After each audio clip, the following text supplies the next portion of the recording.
સતગુરુ નીતિન સાહેબ આ સત્સંગમાં સમજાવી રહ્યા છે. વાણી છે, જીયરે ઓલા નામ કા અવરજી કરન કરાયની તીન મહી ભવ હૈ જામ કા. બિલકુલ ક્લિયર કહી દીધું, સાફ બોલી દીધું કે જીયરે ઓલા નામ કા, કે હે જીવ, ફક્ત ને ફક્ત નામના ઓલા. ઓલા એટલે કે ઓથ લઈ લે. મતલબ કોઈની પાછળ છુપાઈ જવું. જેમ કે બાપુજીના મારવાની બીકે કોઈ બાળક તેની માની ગોદમાં છુપાઈ જાય છે, કે માની ઓથ લઈ લે છે, તેને ઓલા કહેવાય છે. જીયરે ઓલા નામ કા, હે જીવ, તું બસવા ઈચ્છતો હોય તો કાળજાળથી, કાળના દંડથી બસવા માંગતો હોય તો નામના ઓલા એટલે કે ઓથ લઈ લે નામની. એનો મતલબ એવો નથી કે કોઈ ગુરુનો મંત્ર લઈ લે અને મંત્રને જપતા જપતા પોતાનો જન્મ બરબાદ કરીને ચાલ્યો જા. નહીં, ઓલા કોઈ જીવિત વસ્તુના લેવાય છે, મરેલાના નહીં, જળના નથી લેવાના. ઓથ લેવાની છે જીવિત ગુરુની. એવા ગુરુ જે ક્યારેય મરતા નથી, એવા ગુરુના શરણમાં જાઓ જે ગુરુ જન્મ મરણથી ન્યારા હોય.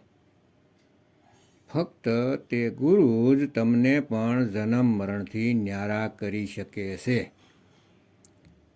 તેની ઓથ લેવાની છે, જે સ્વયં અખંડ છે, અનામ છે. મંત્રના ઓલા નથી લેવાના, જે અધૂરા ગુરુ આપણને પકડાવી દે છે અજ્ઞાનતાવશ.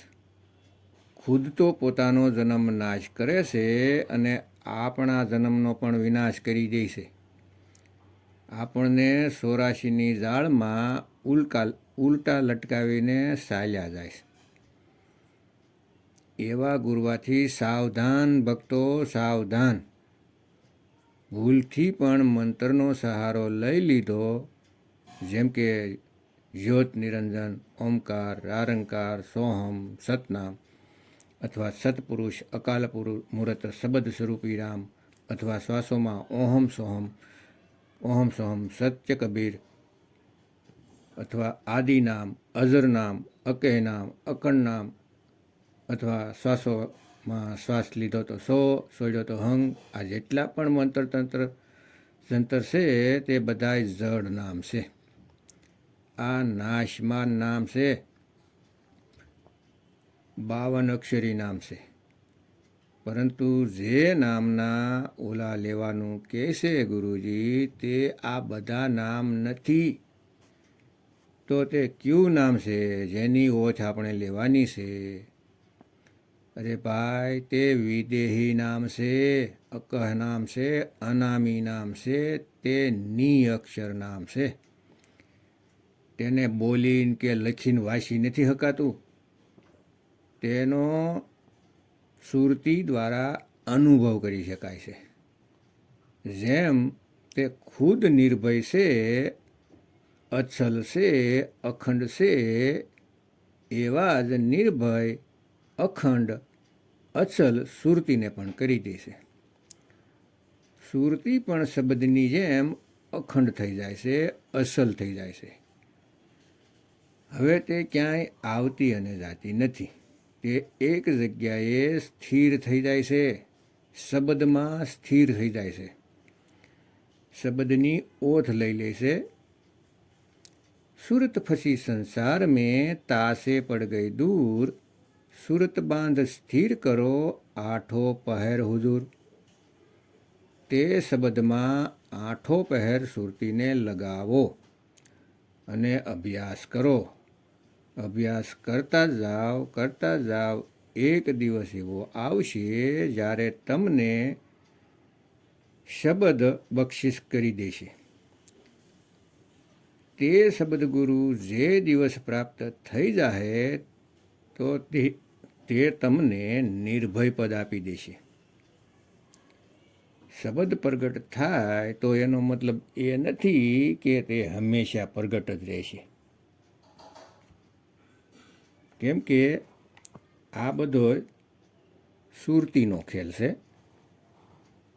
સુરતી ફરી અલગ થાય અને સંસારના કામધામ કરશે અને ફરી શબ્દની સાધના કરશે તો પાછી તેને મેળવશે.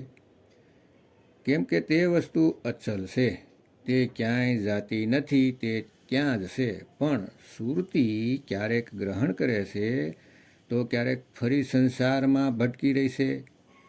એટલે કહેવાય છે ધીરે ધીરે અભ્યાસ કરતાં અભ્યાસ પાકો થઈ જાય છે. અભ્યાસ પૂર્ણ થઈ જશે ત્યારે તમે હાલતા ચાલતા, જાગતા હુતા, ખાતા પીતા તે શબ્દની સાથે જોડાયેલા રહી શકશો.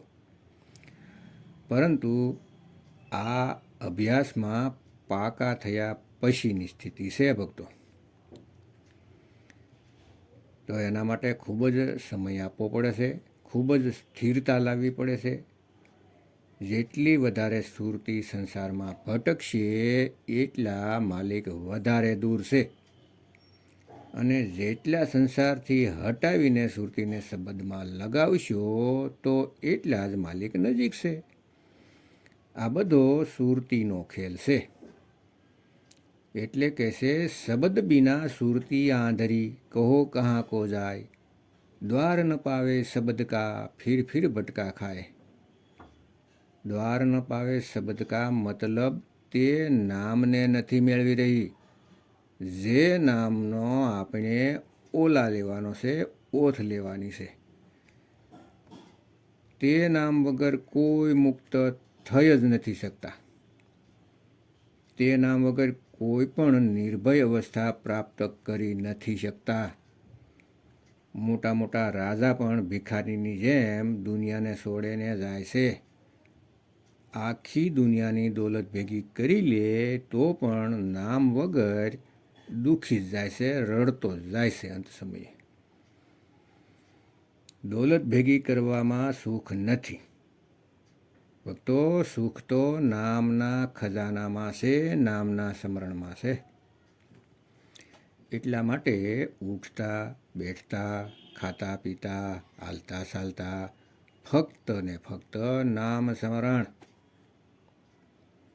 આગળ કહેશે કે નામની વગર કંઈ પણ તમે કર્યું પછી A to Z, જેમ કે સોમવારના વ્રત શરૂ કરવાના કરી દીધા, મંગળવારના શરૂ કરી દીધા, શનિવારના શરૂ કરી દીધા, વેદોના પાઠ કરવાના શરૂ કરી દીધા, વેદ પ્રમાણે યજ્ઞ કરવાના શરૂ કરી દીધા, અથવા તો પુરાણો અનુસાર પૂજા પાઠ તીર્થયાત્રા શરૂ કરી દીધા, અથવા તંત્ર મંત્રની સાધના કરવા લાગ્યા, કોઈ વડે શ્વાસોના જાપ કરવા લાગ્યા, કોઈ પંચયજ્ઞ એટલે પંચ ક્રિયાકર્મ કરવા લાગ્યા, અથવા અનુલોમ વિલોમ કરવા લાગ્યા અને વિચારવા લાગ્યા કે પરમાત્મા મળી જાય, અથવા તો નદીમાં નાહવાથી કર્મ કપાઈ જાય, અથવા ભોજન ભંડારા કરવાના શરૂ કરી દીધા અને લોકો માટે અને વિચારવા લાગ્યા કે મુક્તિ મળી જશે. તો નહીં ભાઈ, આ બધા પુણ્યકર્મ છે. કબીર સાહેબ કહે છે પાપ પુણ્ય એ દોનો બેડી, એક લોહા એક કંચન કેરી. તો આનાથી વાત નહીં બને. જો મુક્તિ નથી ઈચ્છતા અને ફક્ત કર્મ સુધારવા ઈચ્છો છો, આગલા જન્મમાં આવવા માંગતા હોય તો આ બધું કરતા રહ્યો. ફરી કોઈ મીરના ઘરમાં જન્મ થઈ જાય, કોઈ તંત્રી સંત્રી મંત્રીના ઘરમાં જન્મ થઈ જાય, સારું સારું ખાવાનું મળી જાય, ગાડીઓ મળી જાય તો ઠીક છે. પરંતુ કાળની જાળથી બચવું છે તો ફક્ત ને ફક્ત નામના ઓલા ગ્રહણ કરી લ્યો ભક્તો. એના વગર કોઈ નથી જે તમને છોડાવી શકે. પણ કયું નામ? એના ઉપર જરૂર વિચાર કરવાનો છે. પછી હિન્દુ હોય, મુસલમાન હોય, શીખ હોય, ઈસાઈ હોય, એનાથી કોઈ ફરક નથી પડતો. કેમ કે નામ બધાના માટે એક છે. તે નામ હિન્દી, પંજાબી, ઉર્દુ, ફારસી નથી. કે હિન્દુ છો તો રામના નામનો ઓલા લઈ લીધો, શીખ હોય તો વાહેગુરુના નામનો ઓલા લઈ લીધો, મુસલમાન હોય તો અલ્લાહના નામનો ઓલા લઈ લીધો, ક્રિશ્ચિયન હોય તો ગોડના નામનો ઓલા લીધા. નહીં ભાઈ, કોઈના નામના ઓલા નથી લેવાના, પણ સ્વયં પરમાત્માના ઓલા લેવાના છે. સ્વયં અલ્લાહના ઓલા લેવાના છે, સ્વયં વાહેગુરુના ઓલા લેવાના છે. કેમ કે તે માલિક જ સાચું નામ છે. એટલે કહેવાય છે રામ ન સકે રામ ગુણ ગાય. ભગવાન રામ પણ તે રામના ગુણ નથી ગાઈ શકતા, જે બધાના માલિક છે. હિન્દુ, મુસ્લિમ, શીખ, ઈસાઈ બધાના એક માલિક છે. તેના ગુણ કોઈ નથી ગાઈ શક્યું. ફક્ત ને ફક્ત ભેદી સદગુરુની પાસે જવાથી જ તેનો ભેદ મળી શકે છે. નહીતર બધાય આ 52 અક્ષરના નામને જપીને પોતાનો જન્મ બરબાદ કરી દે છે. સમજી જાઓ ભક્તો, સમજી જાઓ.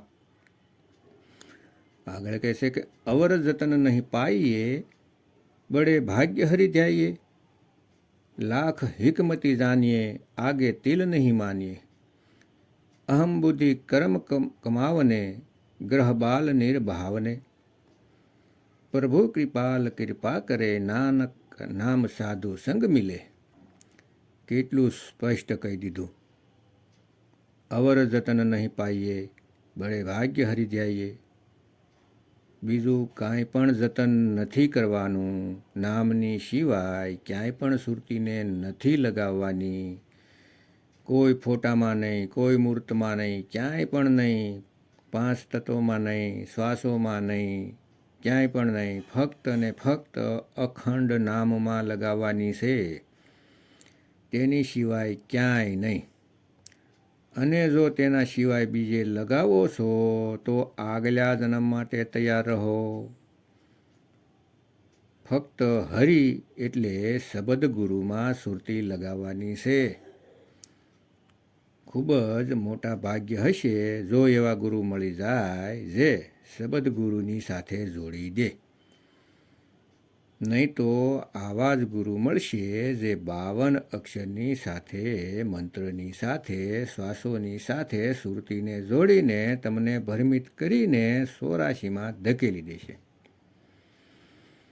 એવા ગુરુ માટે તો લખે છે લાખ હિકમતી જાનીએ, આગે તિલ નહીં માનીએ.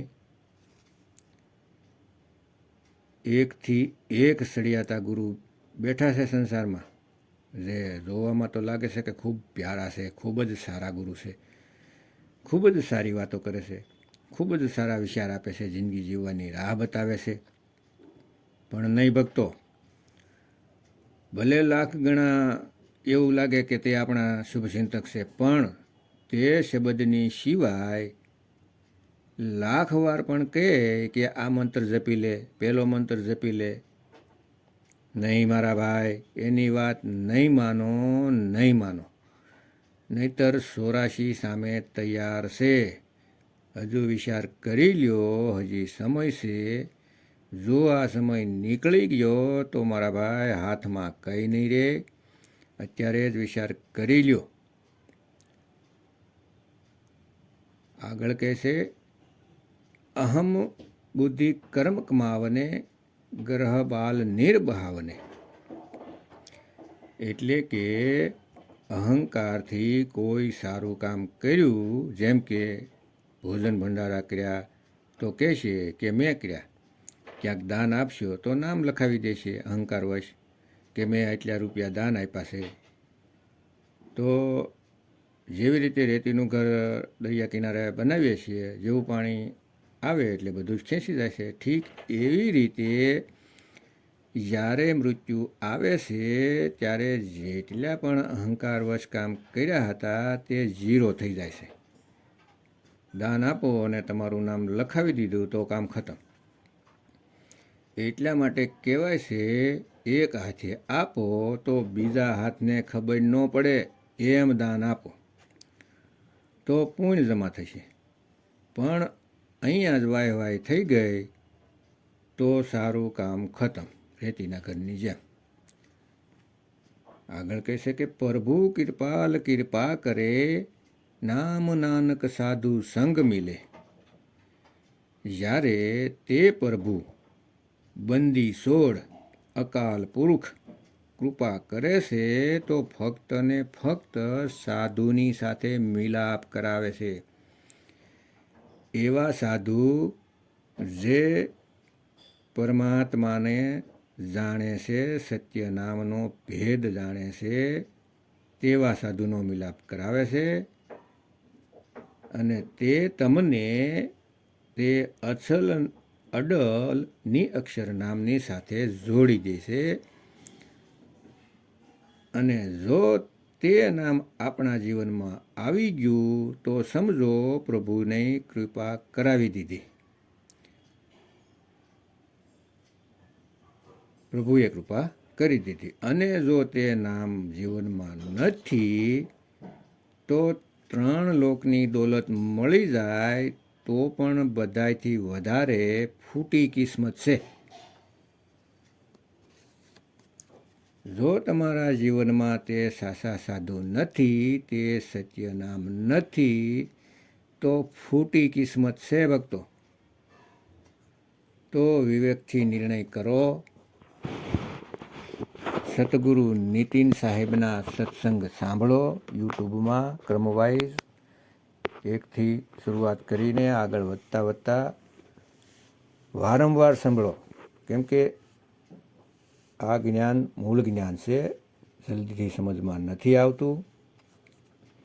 એટલે વારંવાર સાંભળો અને પોતાનો વિવેક જગાવો.